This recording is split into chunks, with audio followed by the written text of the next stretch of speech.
Hi, I'm Chris. I'm a doctor. I'd like to summarise a book, Ego is the Enemy by Ryan Holiday.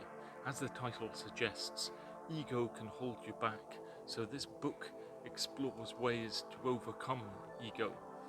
Firstly, it's really important to have a teacher.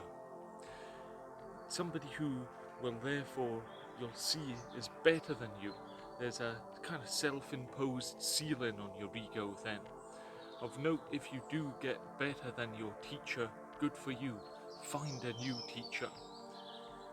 I really liked the saying from mixed martial artist pioneer Frank Shamrock, in which he trains fighters with a system called plus, minus, and equals.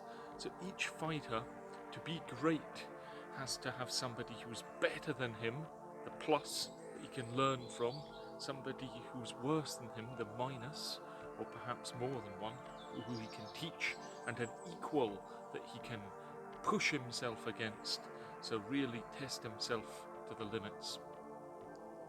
Obtaining continuous and real feedback is really important to control your ego, and get this from every angle.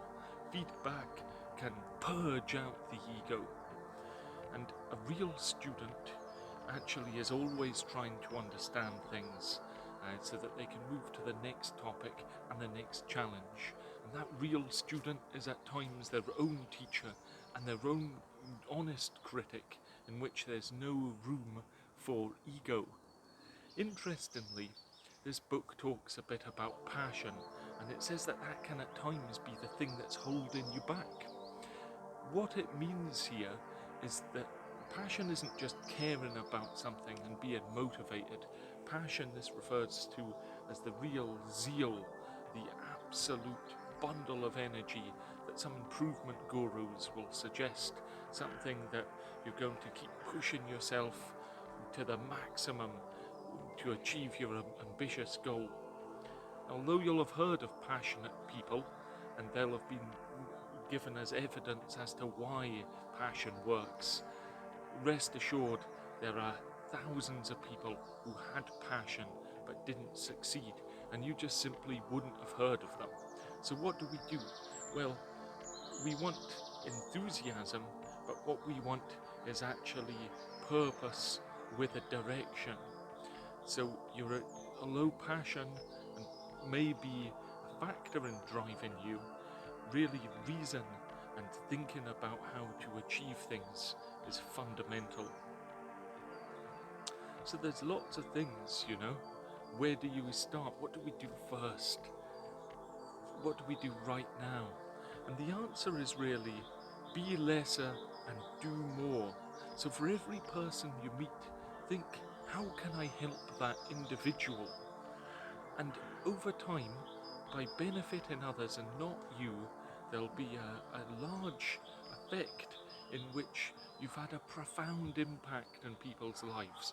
You've also developed the ability to solve diverse problems, and your reputation will be increased to a level in which you'll have been thought of as indispensable. You'd have countless also new friendships, relationships, and if needed, an enormous bank of favours that you could call on if you ever desire. The book mentions the canvas strategy, and that's actually helping yourself by helping others. That's the jargon they summarise what I've just mentioned. And really, you're aiming to delay short-term gratification for longer-term payoff. So whereas everybody else is wanting to get credit and be respected, simply forget credit. Let others take their credit on credit, but you can defer and get interest on the principal.